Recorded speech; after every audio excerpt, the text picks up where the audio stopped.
Hello दोस्तों, आप सभी का स्वागत है आपके अपने YouTube channel MKS teaching point में। साथियों, बात करेंगे Madhya Pradesh BEd versus DEd clarification याचिका सुप्रीम कोर्ट सुनवाई के परिप्रेक्ष्य में। निवेदन करेंगे वीडियो को बिना स्किप किए हुए अंत तक देखें और सभी साथियों को शेयर करें।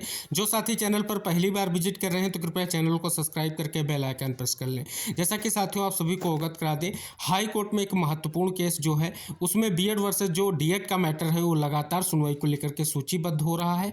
लेकिन साथियों उसकी प्रोसीडिंग्स जो है आगे बढ़ाई जा रही है। कारण क्या है, उस सुनवाई में जो आप सभी को अवगत करा दें, फाइनल बहस को लेकर के जो है सुनवाई आगे बढ़ रही है। उसमें सुप्रीम कोर्ट में जो मध्य प्रदेश सरकार की तरफ से क्लेरिफिकेशन याचिका लगाई गई है वो सबसे बड़ा कारण बन रही है।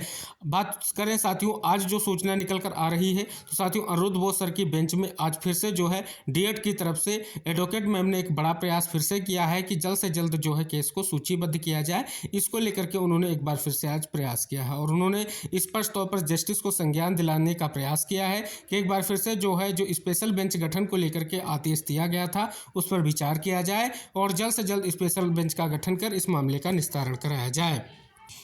और उन्होंने स्पष्ट तौर पर कोर्ट के सामने अपनी बात को रखा और उन्होंने कहा कि जो हाई कोर्ट की प्रोसीडिंग्स है इसी के कारण डिले हो रही, बार बार आगे बढ़ रही हैं, क्योंकि वहां पर फाइनल बहस को लेकर के केस जो आप सभी का चल रहा है और उसमें जो है लगातार इसलिए आगे डेट्स बढ़ाई जा रही हैं क्योंकि सुप्रीम कोर्ट से जो है याचिका का क्लेरिफिकेशन होना है। क्योंकि मध्य प्रदेश सरकार ने पहले तो ट्रांसफर पिटीशन लगाया था, लेकिन ट्रांसफर पिटीशन हाईकोर्ट ने स्वीकार जब नहीं किया था तो क्लेरिफिकेशन लगाया है जो चयनित बीएड को लेकर के बहुत ही महत्वपूर्ण है। अगर बात करें जो आपकी 2 फरवरी की सुनवाई हुई थी तो बड़ी ही महत्वपूर्ण सुनवाई हुई थी, क्योंकि बीएड को लेकर के जो स्थितियां हैं उस पर जो है कहीं ना कहीं एडवोकेट पैनल के रूप में solicitor general Tushar Mehta sir appear हुए थे और मीनाक्षी मैम अपीयर हुई थी। उन्होंने प्रेयर भी किया था कि तब जो है हाई कोर्ट की सुनवाई 8 तारीख को लगी थी। उन्होंने कहा था कि जल्द से जल्द बेंच का गठन कर इस मामले की सुनवाई को करते हुए एक बड़ा निष्कर्ष निकल कर आए, क्योंकि ये चयनित बीएड का मामला है जो स्पेशल बेंच में गया है। क्योंकि बीएड वर्सेस बीटीसी का जो मैटर है उसमें सुधांशु धूलिया के साथ साथ आपके अनिरुद्ध बोस सर भी कहीं ना कहीं जस्टिस के रूप में थे। तो साथियों जिस बेंच में आपकी सुनवाई हुई थी 2 तारीख की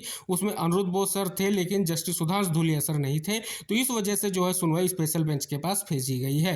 फिलहाल साथियों दूसरी बार है जब डीएड की तरफ से जो है स्पष्ट रूप से प्रयास किया गया है केस को मेंशन कराने को लेकर के। हालांकि साथियों आज स्पष्ट कर दें ये निष्कर्ष निकल कर नहीं आया है, कब जो है आप सभी की स्थितियां स्पष्ट होंगी। फिलहाल एक बार फिर से जो है प्रयास किया गया है कि एक बार ये जो केस है फिर से जो है स्पष्ट तौर पर संज्ञान में लाने का प्रयास किया गया है कि इस पर जो स्पेशल बेंच के गठन को लेकर के जो ऑर्डर पास किया गया था उस पर अवलोकन किया जाए, एक बार फिर से जो है प्रयास किया जाए जिससे जल्द से जल्द ये इस सुनवाई को लेकर के सूचीबद्ध हो सके। क्योंकि साथियों यहाँ पर अगर आप देखेंगे तो ये मामला कई वर्षों से पेंडिंग है। 2020 की ये महत्वपूर्ण याचिका है जो हाई कोर्ट में पेंडिंग है।